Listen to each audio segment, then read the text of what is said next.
ഹണിമൂണിന് നമ്മൾ എവിടെയാ പോകുന്നത്? 4 സ്ഥലങ്ങൾ ഞാൻ കണ്ടുവച്ചിട്ടുണ്ട്. ഊട്ടി, കൊടൈക്കനാൽ, മധുരൈ, പഴനി. നല്ല ചോയ്സ്. അവസാനിപ്പിച്ചത് പഴനിയിലായത് നന്നായി. അവിടെ എത്തിക്കഴിഞ്ഞാൽ തല മൊട്ടയടിച്ച് കാവടി എടുത്തൊന്ന് തുള്ളുകയും ചെയ്യാലോ. അയ്യ, ഈ പറഞ്ഞ സ്ഥലങ്ങളിലൊക്കെ ഞങ്ങൾ വോളിബോൾ ടീമിന്റെ കൂടെ ഒരുപാട് തവണ പോയിട്ടുള്ളതാ. സുധാകരട്ടൻ തെക്കോട്ട് ഗുരുവായൂരിനപ്പുറവും വടക്കോട്ട് കണ്ണൂരിനപ്പുറവും ഒരു സ്ഥലത്തും പോകത്തോണ്ടാ ഇതിലൊക്കെ വലിയ അത്ഭുതം തോന്നണേ. സുധാകരട്ടൻ പാസ്പോർട്ട് എടുത്തിട്ടുണ്ടോ?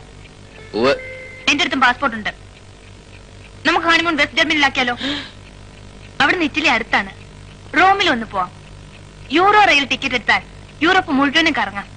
തിരിച്ചു വരുന്ന വഴി സിംഗപ്പൂർ ഇറങ്ങി കുറച്ച് ഷോപ്പിംഗ് നടത്താം. എന്തേ? ഈ സമയത്ത് ഏതായാലും വെസ്റ്റ് ജർമ്മനിക്ക് വിമാനം ഉണ്ടാവില്ല. പറന്നോണ്ടിരിക്കും. അന്ന് നിലത്തിറങ്ങട്ടെ, എന്നിട്ട് നമുക്ക് തീരുമാനിക്കാം വെസ്റ്റ് ജർമ്മനിക്ക് പോകണോ അല്ല റോമിൽ പോയി മാർപ്പാപ്പയെ കാണണോ. ഈ പറഞ്ഞു തുടങ്ങിയപ്പോഴാണ് ഞാൻ വിചാരിച്ചതാ ഇത് നടക്കൂലെന്ന്.